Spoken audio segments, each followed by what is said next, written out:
पूर्व माओवादीहरू एकजुट हुने हो भने एउटा पहिलो कुरो के गर्नुपर्छ यो महाधिवेशनले भन्ने लाग्छ भने हामीले जनयुद्ध सुरु गर्नभन्दा अगाडिको केन्द्रीय समितिको बैठकमा जुन प्रतिबद्धता जाहेर गरेका छौं त्यसलाई पुनर्स्थापित गर्नुपर्छ भन्ने मेरो एउटा सुझाव छ। दोस्रो, म के चाहन्छु भने हामीले जुन लक्ष्य राखेर जनयुद्ध गरेका थियौं त्यो लक्ष्य अहिले पनि अधुरो र अपुरो छ र हामी यो सबैको लागि चिन्ताको विषय बनेको छ।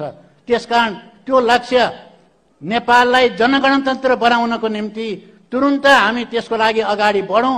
त्यो कार्यक्रम तपाईले पारित गर्नुहोस्, त्यो अनुरोध म गर्न चाहन्छु। राष्ट्रिय स्वाधीनताका विषयमा केही महत्त्वपूर्ण निर्णय लिनुभयो भने यो देशको निम्ति पनि धेरै महत्त्वपूर्ण कुरा हुन्छ भन्ने मलाई लागेको छ। त्यसकारण अहिले चलिरहेको विवाद जुन छ राष्ट्रघाती एमसीसी सम्झौता खारिज गर्न तपाईहरुले जोड लगाउनु होला भन्ने मलाई चाहन्छु। हामीले गुमाएका भूभागहरू, नेपालले गुमाएका भूभागहरू हामीले नक्सामा त हासिल गर्यौं तर त्यो वास्तविक रूपमा हासिल गर्न सकेका छैनौं। कालापानी, लिपुलेख र लिम्पियाधुरा हासिल गर्नको निम्ति यो पार्टी प्रतिबद्धता होस् भनेर प्रतिबद्धता जाहेर गर्नुपर्छ भन्ने म चाहन्छु र नेपालले गुमाएका सबै भूभागहरू फिर्ता गर्नको निम्ति यो तपाईहरुले प्रतिबद्धता जाहेर गर्नुहुनेछ भन्नेमा आशा गरेको छु। यी सबै कुराहरू भयो भने पार्टी एकताको लागि हामीले बहस गर्ने, छलफल गर्ने ढोका खुल्छन्। धेरै पटक आन्दोलन र परिवर्तनपछि सरकारहरू बने। कामरेड प्रचण्ड पनि धेरै पटक प्रधानमन्त्री हुनुभयो, कामरेड माधवजी प्रधानमन्त्री हुनुभयो, अहिले कम्युनिस्ट पार्टीका प्रधानमन्त्रीहरू हुनुभयो। तर अहिले पनि सत्य मेलमिलाप आयोग अलपत्र छ। जनयुद्धताका विद्रोहताका बेपत्ता पारिएका परिवारहरूले अहिलेसम्म पनि न्याय पाएका छैनन्। उनीहरूले न्याय पाउन्।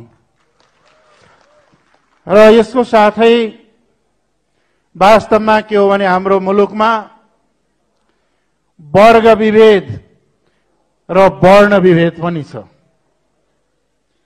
वर्ग विभेद शोषित वर्गको मुक्तिका लागि र वर्ण विभेद उत्पीडित जात जाति र राष्ट्रियताहरू, खास गरिकन मधेसी समुदाय, आदिवासी जनजातिहरू, दलित, मुस्लिम, थारू, अल्पसंख्यक समुदायहरू का साथसाथै लोप उन्मुख जनजात जातिहरूको मुक्तिका सवालहरू कम्युनिस्ट आन्दोलनसँग जोडिएर आएका सवालहरू अहिले पनि अल्पत्र परेका छन्। जुनसुकै तहका नेता किन नहुन्, जुनसुकै तहका कार्यकर्ता किन नहुन्, जुनसुकै तहमा बसेका शीर्ष व्यक्तित्व किन नहुन् या साधारण सडकमा बस्ने मानिस किन नहुन्, ती सबैले विधि विधानको पालना गर्नुपर्दछ। यस अर्थमा विधिमा बाधी हो भने देश अगाडि बढ्दो रहेछ। एउटा विद्वान मानिसले एउटा किताब लेख्नु भएको छ, किन देशहरू असफल हुन्छन्, व्हाई नेशन्स फेल। यसको कारण के हो भने मानिसहरू, नेताहरू र पार्टीहरू बाँधिन चाहँदैनन्, नियममा बाँधिन चाहँदैनन्, विधिमा बाँधिन चाहँदैनन्, विधानमा बाँधिन चाहँदैनन्। त्यसो हुनाले हामीले सोच विचार गरेर विधि तय गर्ने हो, तय गरेको विधिको सबैले पालना गर्ने हो। यस अर्थमा पार्टीभित्र कार्यकर्ता र सदस्यको अधिकार सबैभन्दा ठूलो हुन्छ। देशभित्र नागरिकको अधिकार सबभन्दा ठूलो हुन्छ। हाम्रो देश नेपाल, नेपालीहरूको गौरव तब मात्रै कायम रहन सक्दछ जब नेपालको आन्तरिक मामिलाको फैसला हामी नेपालीहरूले गर्नेछौँ। यस अर्थमा हामी नेपालीहरू जुनसुकै पार्टीमा आबद्ध भए तापनि सबैभन्दा पहिले राष्ट्रियताको झण्डा दृढताका साथ बुलन्द गर्नुपर्छ। आफू नेपाली भएकोमा गौरव बोध गर्नुपर्दछ। नेपालको स्वतन्त्र अस्तित्वको रक्षा गर्ने कुरामा, नेपालको स्वाभिमानलाई माथि उठाउने कुराको सन्दर्भमा हामी एकताबद्ध भएर अगाडि बढ्न सक्नुपर्छ। यस अर्थमा यो राष्ट्रियताको सवालमा मलाई लाग्दछ हामीहरूको बीचमा कुनै विमति हुनुपर्ने आवश्यकता छैन। तर राष्ट्रियताको कुरा गरेर मात्र पुग्दैन। यो राष्ट्रियताको नाममा जनतालाई दास बनाउने कुरा पनि स्वीकार्य हुन सक्दैन। कुनै एउटा व्यक्तिको तानाशाही हामीलाई स्वीकार्य हुन सक्दैन। कुनै वंशको हामीलाई तानाशाही स्वीकार्य हुन सक्दैन। त्यस हुनाले कहिलेकाहीँ वंशको तानाशाही हुन्छ, कहिलेकाहीँ एउटा व्यक्तिको तानाशाही हुन्छ। यी सबै खालका तानाशाही प्रवृत्तिसँग जुधेर नै हामी लोकतन्त्रको झण्डा बुलन्द गर्न सक्दछौँ। बल्ल अधिकार प्राप्तिको कुराको कुनै अर्थ रहन्छ। यस अर्थमा लोकतन्त्रका मूल्य र मान्यतालाई आत्मसात गरेर सिङ्गो देशमा सबैको सम्मानको स्थितिलाई सुनिश्चित गरेर, सबैको मर्यादाको रक्षा गरेर, सबैप्रति सम्मान भाव राखेर अगाडि बढ्न सक्ने हो भने अनि देशले बल्ल प्रगति गर्न सक्दछ। यस अर्थमा असमानताहरू हाम्रो नेपाली समाजमा विद्यमान छ, विभेदहरू नेपाली समाजमा विद्यमान छ, अन्याय नेपाली समाजमा विद्यमान छ, अत्याचार अझै पनि नेपाली समाजमा विद्यमान छ। त्यस हुनाले हाम्रो ध्यान यो असमानतालाई अन्त्य गर्ने कुरामा, अन्यायलाई अन्त्य गर्ने कुरामा, विभेदलाई समाप्त पार्ने कुरामा, शोषण उत्पीडनलाई समाप्त पार्ने कुरामा, जनताको पीडा र वेदनाहरूलाई सम्बोधन गर्ने कुरामा केन्द्रित हुनुपर्दछ। त्यसो भए मात्रै हामीले आफूलाई लोकतान्त्रिक भन्ने हो भने पनि, वामपन्थी भन्ने हो भने पनि, कम्युनिस्ट भन्ने हो भने पनि त्यसको कुनै अर्थ रहन सक्दछ। राजनीतिक पार्टी जनताको विश्वास जित्यो भने मात्रै अगाडि बढ्न सक्दछ। जनताको विश्वास जित्नका लागि कुरा मात्रै पर्याप्त हुँदैन, कामलाई, व्यवहारलाई जनताले हेर्न चाहन्छन्। काम र व्यवहारमा हामी कहाँ चुकेका छौं त्यसको समीक्षा गरौं। किन यत्रो वर्ष बितिसकेको छ हामीले अपेक्षित सफलता हासिल गर्न सकिरहेका छैनौं? किन यो समाजबाट हामीले गरिबी अन्त्य गर्न सकिरहेका छैनौं? गरिबी अभावमा अझै पनि जनता बाँच्नु परेको यो स्थितिलाई हामीले किन यथोचित सम्बोधन गर्न सकेका छैनौं? यसको निम्ति पहिलो कुरा के हो भने पार्टीका नेताहरूको बीचमा छलफल हुनु पर्यो। तर दुनियाँमा एउटा राजनीतिक क्रान्ति पछाडि युगको परिवर्तन हुने गर्छ। तर नेपालमा हामीले तीनवटा राजनीतिक क्रान्ति गर्दाखेरि पनि युगलाई बदल्न सकेका छैनौं। किन भन्ने प्रश्नको उत्तर हामीले दिन सकेनौं भने हामी क्रान्तिका नायक त हुन्छौं, निर्माणका नायक हुन सक्दैनौं। यो मुलुकमा जनताले निर्माण खोजेको छ, समृद्धि खोजेको छ, क्रान्ति मात्रै होइन परिवर्तन खोजेको छ भन्ने कुराको यथार्थतालाई नेपालका राजनीतिक दलहरूले आत्मसात गर्न सक्नुपर्छ भन्ने कुरा म ठान्छु। त्यस आधारमा हामीले आफूलाई समीक्षा गर्नु जरुरी छ।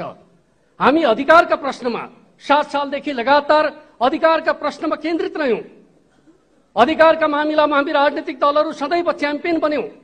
तर कर्तव्यका मामिलामा, राष्ट्रको समृद्धिका मामिलामा, राष्ट्रको स्वाधीनता र समृद्धिका मामिलामा हामीले हाम्रो कर्तव्यलाई कुन रूपमा पूरा गर्न सक्यौं सकेनौं भन्ने कुरा नेपालका राजनीतिक दलहरूले मनन नगर्ने हो भने नेपाली जनताका आकांक्षाहरूलाई नेपालका राजनीतिक दलहरूले पूरा गर्न सक्दैनन् भन्ने कुरालाई मनन गर्नु जरुरी छ। र त्यसका आधारमा हरेक राजनीतिक दलहरूले आफूले आयोजना गर्ने अधिवेशन र सम्मेलनहरूका माध्यमबाट त्यो प्रश्नमा घोत्लिएर चिन्तन मनन गर्नु जरुरी छ र यो राष्ट्रलाई कुन बाटोमा डोर्याउने भन्ने प्रश्नमा केन्द्रित हुनु जरुरी छ भन्ने कुरा म तपाईहरुका बीचमा राख्न चाहन्छु। यहाँ अलिअलि छेडपेच र व्यङ्ग्य पनि चल्यो। स्वाभाविक रूपमा यहाँ सत्ता गठबन्धनका धेरै मित्रहरू हुनुहुन्छ। प्रतिपक्षका हिसाबले मुलुकको सबभन्दा ठूलो पार्टी रहँदै पनि हामी अहिले प्रतिपक्षमा छौं। त्यस अर्थमा सवालको जवाब दिनुपर्ने हुन्छ नै, तर म दिन चाहन्न किनकि यो उद्घाटन समारोह हो। उद्घाटन समारोहमा म बहस गर्न चाहन्न। किन भन्दाखेरि हरेक राजनीतिक दलहरूले आफ्ना सभा र समारोहका माध्यमबाट आफ्ना नीतिहरूको विश्लेषण गर्ने अवसर पाउनुपर्छ। हामी बहस सार्वजनिक रूपमा बाहिर गर्न सक्छौं, तर यो समारोह शुभकामना र सद्भावनाको समारोह भन्ने अर्थमा माओवादी आन्दोलनसँग जोडिएका केही प्रसङ्गहरू जो हाम्रो पार्टीसँग जोडिएका छन् मैले त्यसलाई सम्झना मात्रै गर्न चाहन्छु। पहिलो कुरा, नेपालमा जति बेला माओवादीले फरक प्रकारको आन्दोलनको नेतृत्व गरिराखेका थियो, रोल्पा रुकुममा सिजा अभियानका नाममा एउटा अभियान चलाइराखेका थियो, त्यति बेला प्रशासनिक दमन रहँदाखेरि त्यो दमनका विरुद्धमा आवाज उठाउने व्यक्तिका रूपमा मैले आफूलाई प्रस्तुत गरेको थिएँ र मलाई लाग्छ एउटै घटनामा 300-400 मान्छेहरूलाई मुद्दा लगाउँदा त्यसका विरुद्धको अभियान चलाउने व्यक्तिका रूपमा म थिएँ र आज तपाईँहरूका बीचमा अतिथिका रूपमा यहाँ उपस्थित भएको छु। जति बेला राज्य र माओवादीका बीचमा द्वन्द्व चलिरहेको थियो, रोल्पा रुकुम जस्ता ठाउँहरूमा शान्ति पदयात्राका माध्यमबाट हिंसालाई शान्तिमा रूपान्तरित गर्नुपर्छ भन्ने मान्यताका आधारमा अभियान चलाउने कामको नेतृत्व पनि मैले गरेका थिएँ। र म तपाईँहरूलाई के भन्न चाहन्छु भन्दाखेरि पुराना कुराहरूको सम्झना गर्ने भने 62-63 को आन्दोलनको पूर्व सन्ध्यामा पहिलो गणतन्त्रका लागि आयोजना गरिएको खुला सभा जो त्रिचन्द्र क्याम्पसमा आयोजना गरिएको थियो, त्यो खुला सभाको वक्ताका रूपमा मैले आफूलाई प्रस्तुत गरेको थिएँ। त्यति मात्रै होइन, संविधान सभा र राज्यको पुनर्संरचनाका माध्यमबाट मात्रै मुलुकले निकास पाउँछ भनेर संस्थागत हिसाबले औपचारिक दस्तावेज प्रस्तुत गर्ने काम पनि म आफैले गरेको थिएँ। त्यो कुरालाई पनि म तपाईँहरूका बीचमा सम्झना गराउन चाहन्छु। आज हामी राजनीतिक रूपमा को कहाँ छौँ भन्ने कुरा आजका राजनीतिक प्रश्नमा रहेका मतभेदले रणनीतिक प्रश्नहरूलाई ओझेलमा पार्न सक्छन्। र म तपाईँहरूलाई भन्न चाहन्छु, आजको नेपाली वामपन्थी आन्दोलन जुन बाटोमा हिँड्दैछ त्यो सही बाटोमा हिँड्दै छैन। लक्ष्य एकातिर छ, उद्देश्य एकातिर छ। राजनीतिक प्रश्नमा रहेका मतभेदका कारणले हामी बोल्न छोडेका छौँ, हेर्न छोडेका छौँ। यस प्रकारको चिन्तनले नेपाली समाजको रूपान्तरणको हाम्रो ध्येय पूरा हुन सक्छ, किमर्थ हुन सक्दैन? नयाँ सोचका साथ, नयाँ संकल्पका साथ नेपालको कम्युनिस्ट आन्दोलनलाई कसरी अगाडि बढाउने भन्ने प्रश्न अगाडि नबढाइकन नेताहरूका बीचका अन्तर्कलहमा आधारित भएर नीति बनाउने, त्यही नीतिका पक्षमा बहकिएर पार्टीका मान्यताहरू बनाउने खालका सोचहरूबाट आन्दोलन अगाडि बढ्छ भने त्यसले राष्ट्र र जनताको हित गर्न सक्दैन भन्ने प्रश्नलाई सबैले मनन गर्नु जरुरी छ भन्ने कुरा म राख्न चाहन्छु।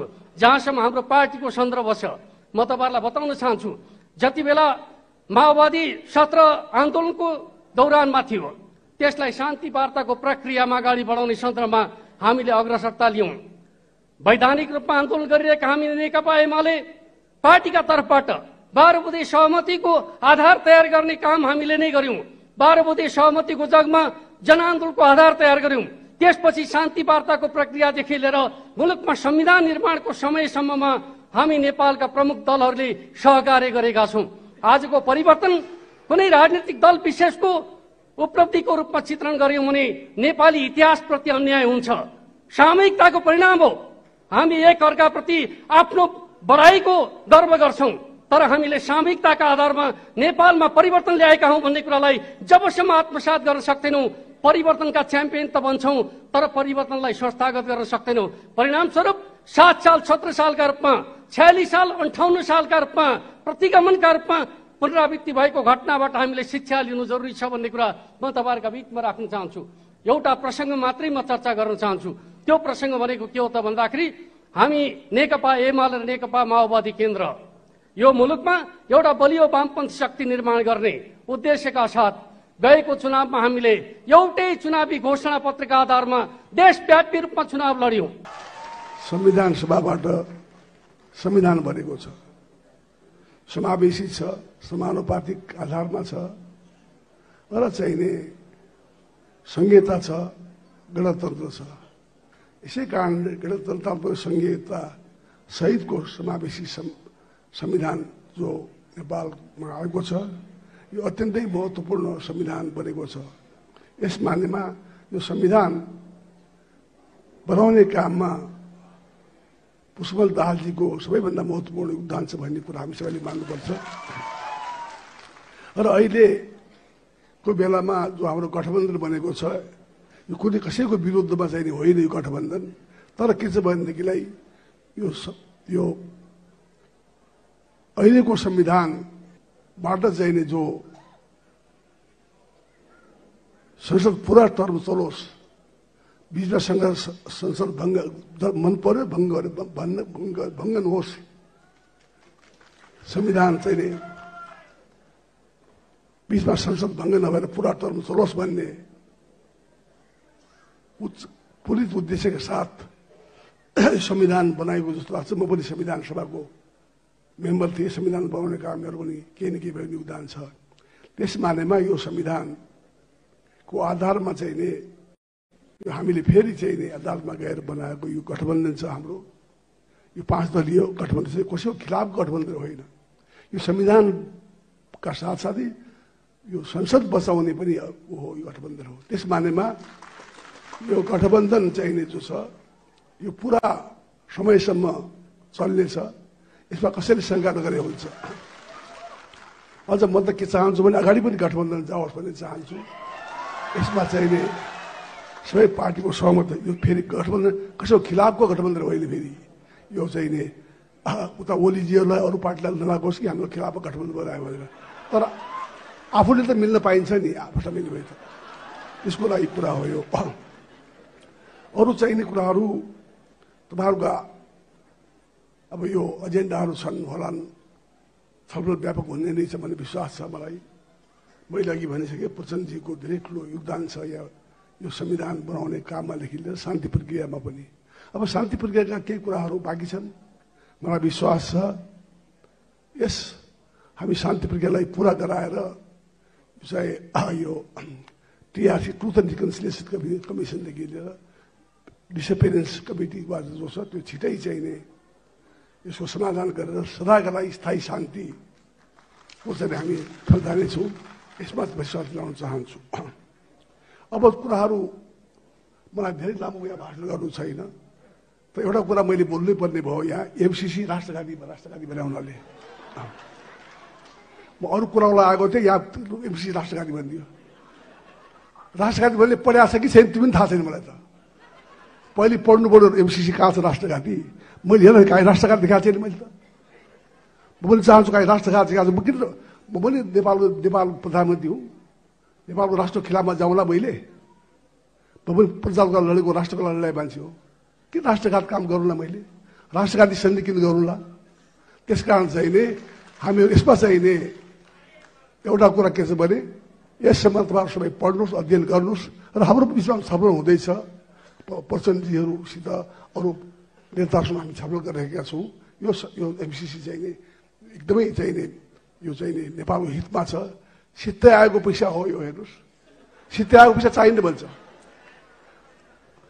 वर्ल्ड ब्याङ्क एडिबीबाट हामी ऋण लिन्छौँ, त्यसमा अन्तर्राष्ट्रिय कानुन लागू हुन्छ। एमसिसी सित्तै आएको छ, नेपालको कानुन मान्छु भनेको छ, तै पनि मान्दैन। राम्रोसँग बुझ्नु पऱ्यो क्या, त्यो कुरा हो। त्यसै कारण चाहिँ यसमा व्यापक छलफल गरेर मलाई विश्वास यसमा सहमति भएर हामी यसलाई चाहिँ नि आउँदो रूपले पास गराउनेछौँ। पछिल्लो पटक हामी प्रधानमन्त्री लेनदेन गऱ्यौँ, आलो पालो गऱ्यौँ हामी केही समय। मैले जति बेला जे गर्ने भनेर उहाँको र मेरो सहमति भएको थियो, मैले त्यति बेला त्यसरी नै मैले प्रधानमन्त्री छोडेर उहाँलाई प्रधानमन्त्री प्रस्तावित गरेँ। उहाँले संसदको मञ्चबाट सम्बोधन गर्नुभयो र भन्नुभयो, बडो सजिलै भन्नुभयो, प्रचण्ड चाहिँ राजनेता नै रहेछ, राजनेता भेटियो भन्नुभयो उहाँले। सजिलै भन्नुभयो, तर ठुलो स्टेटमेन्ट भन्नुभयो उहाँले। स्टेटमेन्ट त ठुलो हो नि, धेरै ठुलो स्टेटमेन्ट भन्नुभयो। आज बडो इमान्दारिता साथ आजको परिवर्तनको निम्ति, संविधान सभाको निम्ति, संघीय लोकतान्त्रिक गणतन्त्रको निम्ति, शान्ति सम्झौताको निम्ति माओवादीको भूमिका, त्यसको नेतृत्वको हैसियतले प्रचण्डको भूमिकाबारे जे भन्नुभयो, मैले साँच्चै हृदयदेखि आभार व्यक्त गर्न चाहन्छु। मलाई अलिअलि डर लागेको छ, अलिअलि डर के लागेको छ भने कङ्ग्रेसभित्र उहाँले अलिकति आलोचना खेप्न पर्ने त होइन अहिले, तर मलाई लाग्छ उहाँ धेरै अनुभव हासिल गरिसक्नु भएको छ। त्यो सानातिना आलोचना र विरोधले उहाँको छाला धेरै दह्रो भइसकेको हुनाले उहाँले सजिलै भनिदिनु भयो, गठबन्धन चाहिँ कुनै हालतमा म त चाहन्छु परैसम्म लैजाने, चुनाव पछि पनि भनिदिनु भयो। यहाँ सजिलै तपाईँ हामी सबैले सुन्न चाहेको कुरा त्यही थियो उहाँको मुखबाट, गठबन्धन जान्छ भनिदिनु भयो। त्यो पनि ठुलो स्टेटमेन्ट भन्नुभयो उहाँले। हामी सबैलाई चाहिएकै त्यही हो। अब अर्को कुरा त उहाँले आफ्नो विचार भन्नुभयो, त्यो स्वतन्त्रता उहाँलाई छ। एमसिसी बारे उहाँले आफ्नो कुरा भन्नुभयो, तर उहाँले हामी कहाँ हो चाहिँ यो राष्ट्रघाती भएको त्यो देखाइदिन पर्यो मलाई। म राष्ट्रघात चाहन्छु त, म पनि देशभक्त हो भन्ने कुरा त प्रमाणित छ भन्नुभयो। र हामी छलफल गर्दैछौँ, छलफल गरेर हामी समझदारी बनाउँछौँ, भन्नुभयो, यो पनि ठुलो कुरा नै भन्नुभयो। मानिसहरूमा जो कन्फ्युजन थियो नि, कता कता अब सत्ता पक्ष र प्रतिपक्षको बीचमा सदनभित्र जे चलिराखेको छ त्यसमा विभिन्न खालका अभिव्यक्ति आएको सन्दर्भमा प्रधानमन्त्रीको यो अभिव्यक्ति पनि धेरै महत्त्वपूर्ण अभिव्यक्ति आयो भन्ने लाग्छ। र म अन्तिममा अलिकति मात्रै यो महाधिवेशनमा के हुँदैछ भन्ने कुराको चित्र, हुन त कमरेड जनार्दनले अलि पुरै पिक्चरै भनोस् जस्तो गर्नुभयो। अब अहिले पिक्चर भनेर हामी सबै भोक पनि लागिसक्यो, थकाइ पनि लागिसक्यो, यत्रा नेताहरूलाई शास्ति नै भइसके जस्तो लाग्छ, मलाई पो डर लाग्छ। अब दिनु छैन। हामीले अहिले के गर्न खोज्दैछौँ भन्ने कुराको टु द पोइन्ट भनियो भने एउटा हामी अन्तर्राष्ट्रिय परिस्थितिको अलिक गम्भीर ढङ्गले अध्ययन र समीक्षा गर्दैछौँ। समाजवाद र पुँजीवादका बीचको यति बेलाको विश्व प्रवृत्तिहरूमा अर्थतन्त्रको कहाँ पुगेको छ, उत्पादक शक्तिको विकास भन्ने बारेमा, मानिसहरूको बीचको उत्पादन सम्बन्धको स्थिति के छ भन्ने बारेमा अलि मेहनत गरिएको छ र त्यसलाई नयाँ सिराबाट निष्कर्ष दिने कोसिस गरिएको छ। एक, दुई, नेपालको ऐतिहासिक पृष्ठभूमि सहित हामी कहाँ आइपुगेका छौँ, नेपाल हाम्रो अगाडि के चुनौती छन् र त्यसको सामना कसरी गर्ने भन्ने कुरालाई अलि सविस्तार व्याख्या विश्लेषण गर्दै एउटा निष्कर्ष दिन खोजिएको छ। दुई, तीन, अहिले विज्ञान प्रविधिको साह्रै धेरै विकास भएको छ। खास गरी 1980 देखि यतापट्टि सूचना प्रविधिमा भएको क्रान्ति र यो ग्लोबलाइजेसन भन्ने कुरा र डिजिटलाइजेसन, डिजिटलको युगसम्म आउँदा विज्ञानले साँच्चै एउटा चमत्कारिक विकास गरेको छ। त्यो विज्ञान प्रविधिको विकासको विश्व अर्थतन्त्रमा कस्तो प्रभाव छ, विश्व राजनीतिमा कस्तो प्रभाव छ, मानिसहरूको आपसी सम्बन्धमा कस्तो प्रभाव छ भन्ने कुराको समीक्षा गरिएको छ। र यसले यो विज्ञान प्रविधिले समाजवादलाई अस्वीकार गरेको छ कि समाजवाद चाहिँ नहुने भनेको छ त। यो विज्ञान प्रविधिको विकास र अहिले भूमण्डलीकृत पुँजीवाद भनौँ, वित्तीय पुँजीवादको वर्चस्व भएकोहरूको सम्बन्धले धनी र गरिबको खाडल बढेको छ कि घटेको छ भन्ने आकलन हेरिएको छ र धनी र गरिबको खाडल त झन् बढेको छ। सीमित विकसित देशहरूमा केन्द्रित भएको साधन स्रोत र पुँजी चाहिँ र थर्ड वर्ल्ड कन्ट्री भनौँ या अल्प विकसित र विकासशील देशमा जो स्थिति छ त्यो दरार निकै भयानक दरार भएको छ। त्यसकारण समाजवाद झन् बढी आवश्यक भएको छ भन्ने निष्कर्ष दिन खोजिएको छ। तेस्रो कुरा। चौथो कुरा, हामीले हाम्रै राजनैतिक विकासको सन्दर्भ ल्याउँदै चाहिँ हामी अब कस्तो कार्यदिशा अन्तर्गत समाजवाद उन्मुख समृद्धि भनेको के हो र त्यो समाजवाद उन्मुख समृद्धि हुँदै सामाजिक न्याय र विकासको नयाँ युगतिर देशलाई लैजाने, यो देशका सबै उत्पीडित वर्ग, जाति, क्षेत्र, समुदायको हक अधिकारलाई संरक्षित गर्ने के उपाय हुन सक्छ भन्ने बारेमा नयाँ र अलिकति परिमार्जित कार्यनीति र रणनीति प्रस्तुत गरिएको छ।